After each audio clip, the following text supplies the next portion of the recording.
अस्सलामुअलैकुम। आज की इस वीडियो में हम पढ़ने वाले हैं सॉफ्टवेयर इंजीनियरिंग का लेक्चर नंबर 3, जिसमें रिक्वायरमेंट ऑफ इंजीनियरिंग है।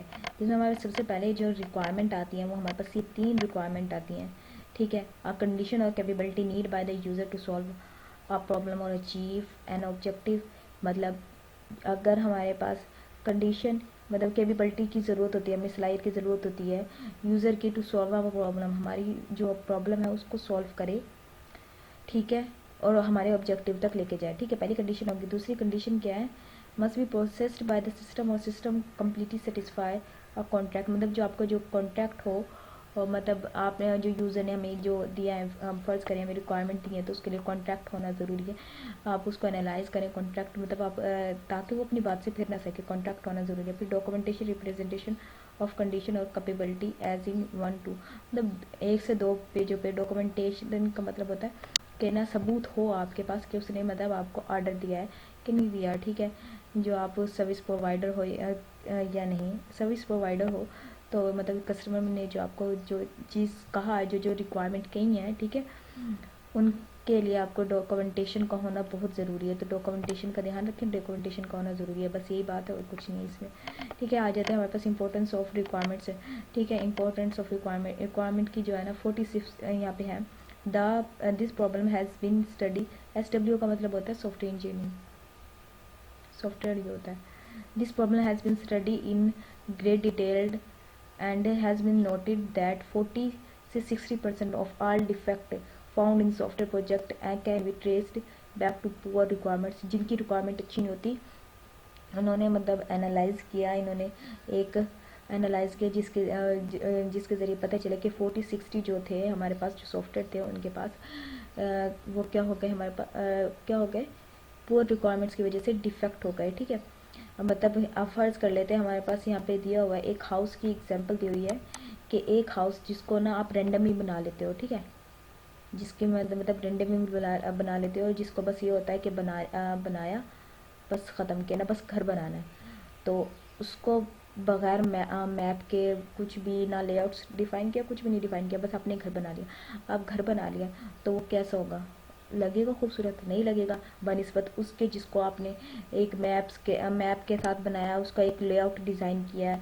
फिर उसके बाद उसे बनाया, तो वो अच्छा लगेगा कि वो अच्छा लगेगा जो बिना मैप के और लेआउट के बनाया, जिसमें पैसा भी ज़्यादा लगा है। क्योंकि जब बिना मैप और लेआउट्स के वो जो चीज़ बनेगी उसको आपको पता तो नहीं होगा कि कितना पैसा लगेगा। ठीक है, कहाँ कहाँ पे लगेगा, अगर पैसे ज़्यादा लगने की वजह से आप उस घर को छोड़ भी सकते हो बनाना। ठीक है, इसी तरह एक सॉफ्टवेयर की है कि ना आपको जब आप उसका सॉफ्टवेयर का लेआउट और मैप का मतलब ये कि आप उसका डिज़ाइन तैयार नहीं करते, तो आपको और हर चीज़ को एक लेकर नहीं चलते कि आपका मतलब आपकी कितनी, कि वो जो सर्विस प्रोवाइडर वो कितने में आपका काम करेगा, वो किस तरह से करेगा, मतलब तो उसको नहीं ध्यान में रखते, तो डिफेक्ट तो होगा ना। फिर डिफेक्ट तो होगा, या तो आपका जो सॉफ्टवेयर होगा वो वही काम मतलब आधे ही छूट जाएगा, क्योंकि आपका अगर पैसे ज़्यादा लग गया, आपने नहीं लेआउट डिज़ाइन किया, ना ही आपको पैसे ज़्यादा लग गया लेकिन का सॉफ्टवेयर नहीं बना, तब भी नुकसान में है। ठीक है, इसी तरह हमारे पास इन्होंने ये बताया था कि ना 40-16 डिफेक्ट हुए थे इसी वजह से कि पुअर रिक्वायरमेंट की वजह से, कि आपके लिए ज़रूरी है कि आप मैप और लेआउट्स डिज़ाइन करें। अब यहाँ पे ना एक एग्जांपल भी दी हुई है एडवांस बिल्डिंग स्टेज होगी कि ना आपने एक रूम बनाया है जिसकी डायमेंशंस को आप चेंज कर रहे हैं। ठीक है, तो मतलब एक बने हुए रूम के एडवांस कर रहे हैं। ठीक है, उसमें जो आपका आप is going to be very difficult and costly, जो आप मतलब जो तब्दील कर रहे हैं, जो उसमें न्यू रूम ऐड कर रहे हैं और चेंजिंग कर रहे हैं, तो उसमें ज़्यादा पैसे लगेगा बनिस्बत उसके कि आपने लेआउट्स, इसमें भी यही है कि आपने लेआउट्स को ध्यान रखना है कि ना रिक्वायरमेंट का मतलब यही है कि ना आप मैपिंग करें, मैपिंग लेआउट्स को डिज़ाइन करें। सॉफ्टवेयर इंजीनियरिंग में रिक्वायरमेंट का मतलब यह है कि ना आप अपना जो डिज़ाइन है, जो एनालाइजिंग मतलब उसको जो कस्टमर से बात करनी है उसकी रिक्वायरमेंट्स को पूरा लेने के बाद उसे डॉक्यूमेंटेशन करवाएं। ठीक है, रूल ऑफ रिक्वायरमेंट भी यही है। प्रोजेक्ट प्लानिंग आ गई, construction, user documentation, system testing और प्रोजेक्ट ट्रैकिंग एंड कंट्रोल।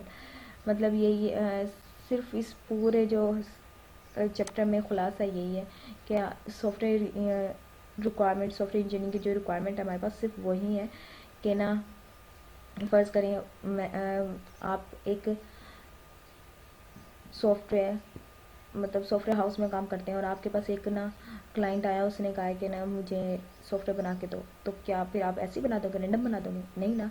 तो उसके लिए सबसे पहले क्या करोगे, एक लेआउट डिज़ाइन करोगे, मतलब उससे पहले उसकी सारी रिक्वायरमेंट्स लोगे कि क्या क्या चाहिए उसे, कौन सा सॉफ्टवेयर बनाना है, किस तरह के चाहिए उसे सॉफ्टवेयर, ठीक है, उसका लेआउट किस तरह होना चाहिए। और फिर डिज़ाइन करोगे, फिर उसकी खुद से कोडिंग करनी है, फिर सब कुछ, मतलब उससे पहले आप सारी चीज़ें डिफ़ाइन करोगे ना।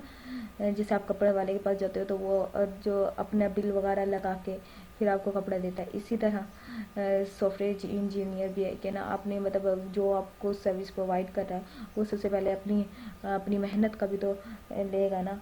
तो बस यही है रिक्वायरमेंट। बस डॉक्यूमेंटेशन ज़रूरी होती है, डॉक्यूमेंटेशन लाजमन करवाएं कि ना जब आपके पास कोई क्लाइंट आया तो उसके बाद मतलब कोई लिखी हुई तहरीर होनी चाहिए आपके पास, ताकि आप बता सके कि इसने मुझसे काम करवाया था, तो आपके पास सबूत हो।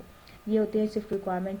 और ये हमारे पास कुछ और भी हैं, प्रोजेक्ट प्लानिंग, प्रोजेक्ट ट्रैकिंग और change control, system testing, under user documentation. User documentation वही है, ठीक है, कंस्ट्रक्शन। ये बस एक डायग्राम दिया है सॉफ्टवेयर रिक्वायरमेंट की, ठीक है। और प्रोजेक्ट ट्रैकिंग का पता है कि आपको ना प्रोजेक्ट को ट्रैक करना होता है कि उसमें कोई मिस मिस तो कोई नहीं हो गया ना, कोई फंक्शंस कोई मिस तो नहीं होगा आपको बनाते हुए। टेस्टिंग का भी पता है आपको, टेस्ट करते हैं, ठीक है। कंस्ट्रक्शन प्रोसेस, ये सारे हमने पढ़े हुए हैं, बस एक बताया हुआ है, ठीक है। उम्मीद करती हूँ ये लेक्चर समझ आ गया। मिलते हैं नेक्स्ट वीडियो में, तब तक के लिए अल्लाह हाफिज़।